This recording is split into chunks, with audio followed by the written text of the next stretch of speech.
try to pre-plan to construct Not two that buildings. they pre-plan, but that they find oil, right? Yeah. And then they say, okay, we have this opportunity. No, but they didn't. No. But we have this opportunity. No. Hang on. You're missing the point. This was documented over 1,400 years ago. Wait. They read it. No.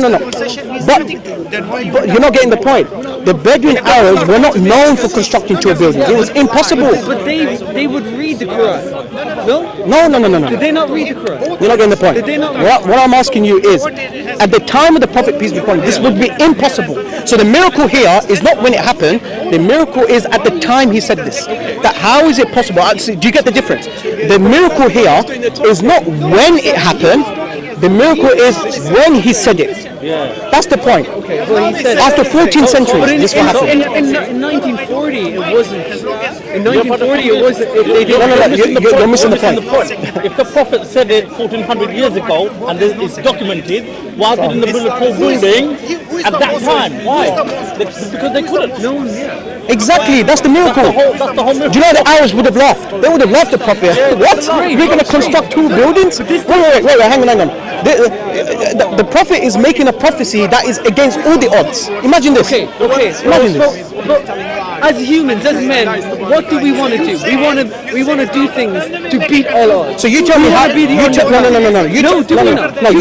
We do. You tell me. So if I was in Dubai, and my family had just found oil, I was the king, right? And I believed in the Quran. Yeah. And then I read about my past history that I wore bare feet, and I could see this prophecy. Yeah. And then I had this opportunity to fulfill the prophecy of what Muhammad said. Yeah. Why wouldn't I do that? Why wouldn't I? If I am fulfilling the Quran, so why would I not? No, you're missing the point. That's my point. No, you're missing the point. What's wrong with that? The miracle is not when it happens. The miracle is at the time he said this. Okay. This was I agree, impossible. it's impossible. Okay. No, hang on. So for you to say, oh, now the Arabs can try and fulfill. No, that's besides the point. I'm asking you. It isn't. No. Now you feel like it's not a miracle. Now it's not a miracle because now you see that Arabs can construct two buildings. I'm asking, this was barely 30 years ago. 50, 60 years ago, this was even unheard of. So how did the Prophet need this more than 1,400 years ago? What's your answer? I'm saying that this is in the Quran. This is said by in the hadith. Yeah, the Prophet. So these guys, they're in Saudi Arabia, Yeah. right? It's 1966, right? Then they find oil, right?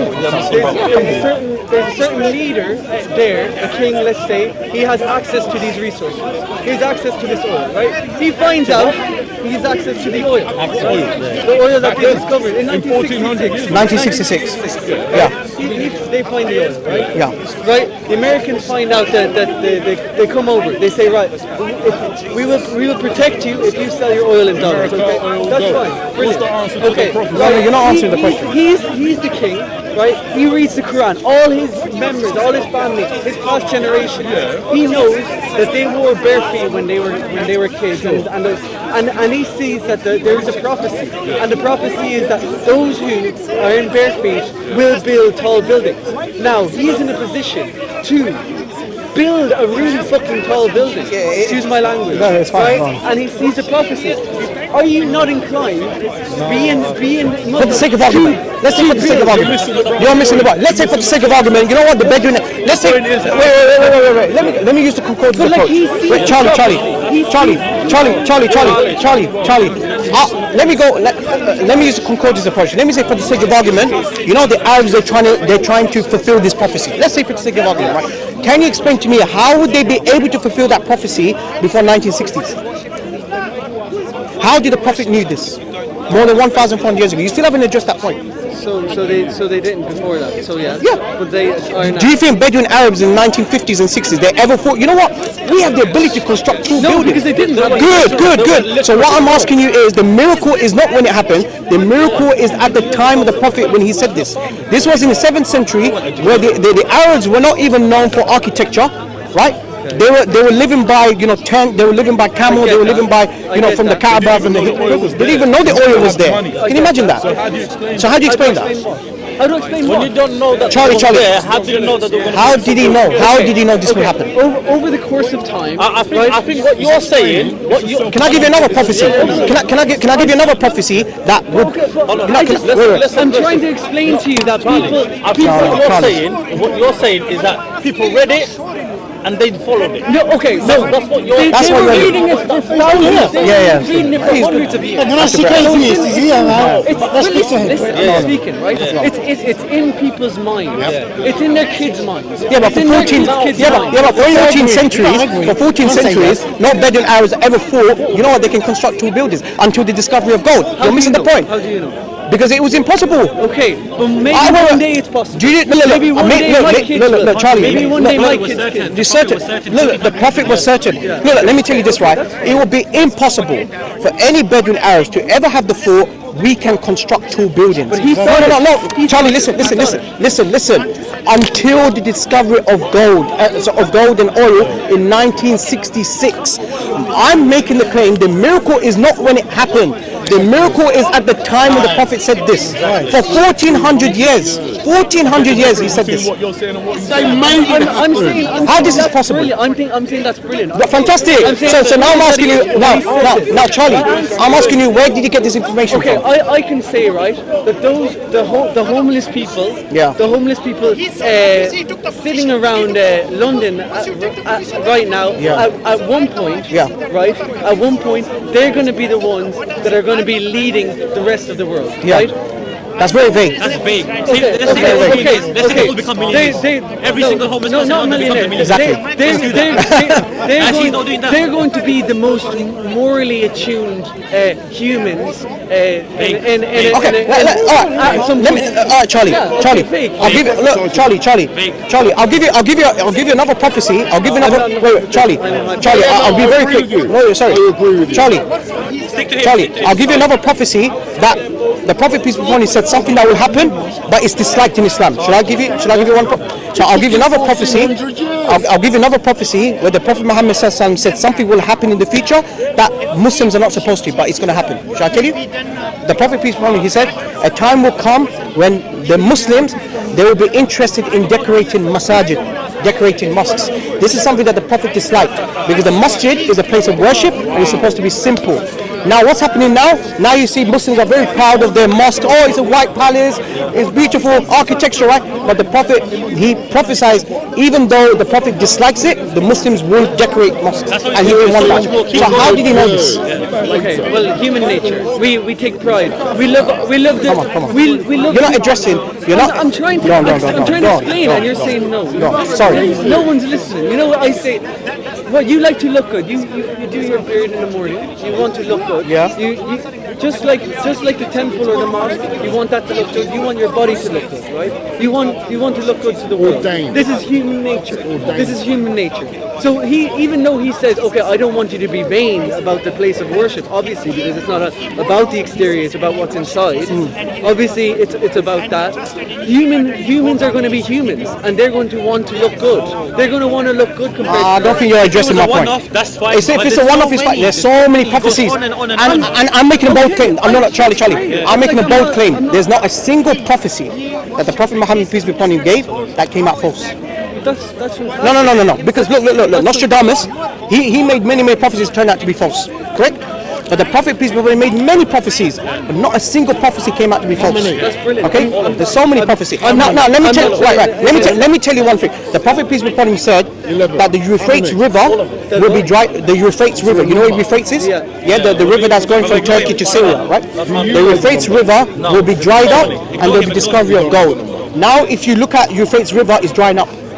How did the Prophet know this? Rivers, Okay. Well, everything. As you know, we live, we die. Everything comes and goes. Charlie, right? you're talking about an illiterate person, a shepherd.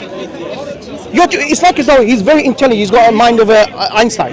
That's what you're telling All me. you have to do is tap into the world, not Einstein. Somebody knows the future. No, if someone is going to be speaking the word of God, they need to understand the very basics of human nature. So do you accept that he's a prophet of God?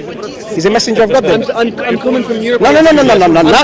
Now we're on the same page. I'm coming from your. No. But now you have to explain to me how did. I'm not saying. I'm saying of course. Charlie, no, I'm saying what he said was God, but I'm also saying many people, if you connect to who you truly are and to those around you, and if you're able to really hone in, that you be able to understand the way we function. Charlie, let me tell you this, right? Look, I'm not. Look, we can't force you, right? I'm only conveying the message, right? Now it is up to you for you to investigate. If you're sincere, if you're not sincere, that's between you and God. But what I'm doing is, our job is to convey the message. We're not Christian missionaries.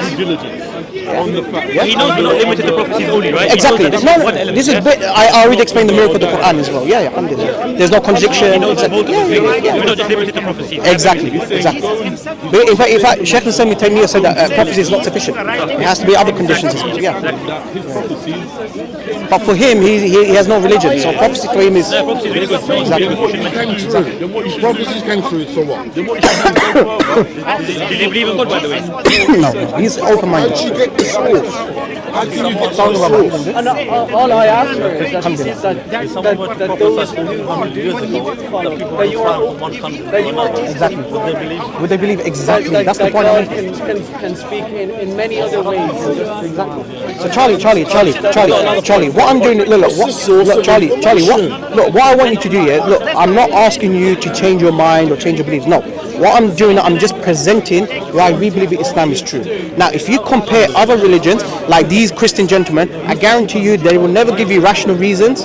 They will never tell you the reason why the Bible is the word of God or why you should believe in a religion. What I'm providing you is reasonable, rational explanation, and I'm even asking you to challenge Islam, challenge the message that the Quran comes, challenge the message that Prophet peace be upon him. Now, at this moment in time, you're at the stage of information gathering. You're only there to gather information from what I've told you. Now it's for you to investigate. If you're sincere, if you're after the truth, you will look into religion and say, oh, okay, hang on. Islam makes a bold claim. You know what? I'm going to try and falsify it. Challenge it. This is what the Quran says. If you don't believe this is from God, try and find contradiction. If you believe that this Quran is not a linguistic miracle, find someone who knows the Arabic language, and challenge it, and meet the challenge. And it's objective criteria. See, I don't actually disagree. Of course. And I never disagree. But what you're doing is you're just fighting.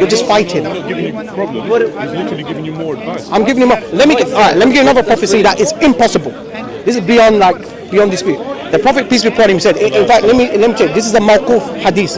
Mawquf hadith meaning these are the words that are not directly ascribed to the Prophet, but it's from the companions. But because it's the matters of the day of judgment, the unseen, this is then classified as directly to the Prophet, because the companion cannot get this information about the knowledge of the hour, about the signs of the day of judgment, unless it's from the Prophet, right? The Prophet peace be upon him said, a time will come when women will come, their belly will be split into two, and whatever is in the womb will be discarded out of the fear of being born. How did the Prophet? No. What's he prophesizing about? Abortion. Now, imagine this. During the 7th century, if somebody tried to split the belly into two, what's going to happen to them? They're going to die. Now, we have the medical facilities. Now you can do abortion. So how did the Prophet do this? How did the Prophet? Look, it's not for you to answer. It's just for you to think about. Of course. And you know what? I probably say he was wise. Right, good. Compliment him in a way. No. At least he's given some credibility. Okay, fine. Good. That's a good stage. I'm not validated.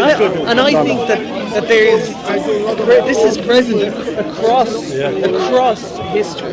But I think being open, and I know it's when you have a text that is uncorrupted, that's super true, a lot of truth is coming from it. And that is everything. And you have a community of people who also believe in that same thing, right?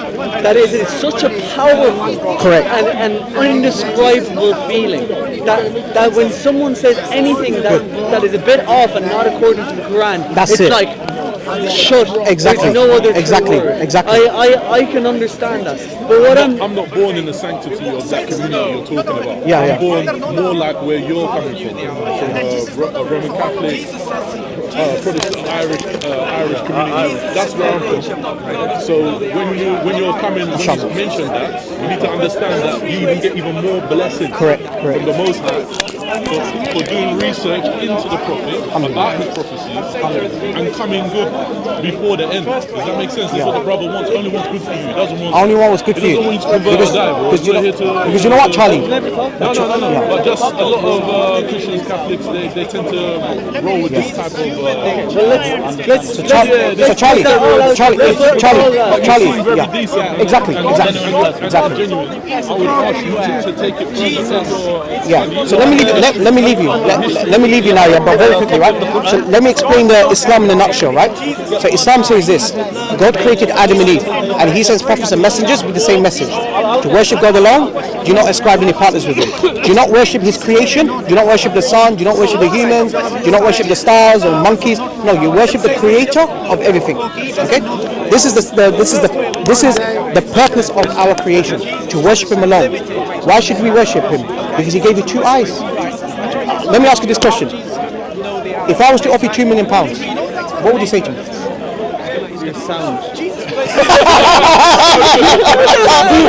I like that, right? Fantastic, right? Now, would you at least say thank you, right?